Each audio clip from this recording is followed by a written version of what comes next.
case briefs, and so much more.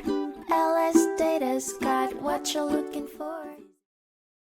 In the 2002 case of Husky Injection Molding Systems Limited v. R&D Tool and Engineering Company, Husky sued R&D for allegedly infringing upon their patent for an injection molding machine by selling replacement molds and carrier plates.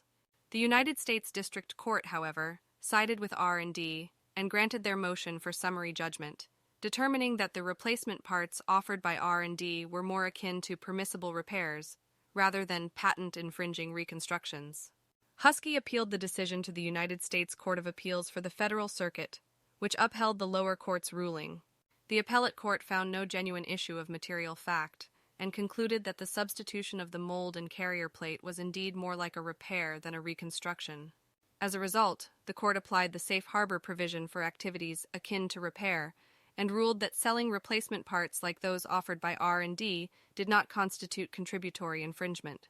The court's decision clarified that for a party to be held responsible for secondary patent infringement, they must have sold a critical part of the patent specifically designed for use in infringing activities.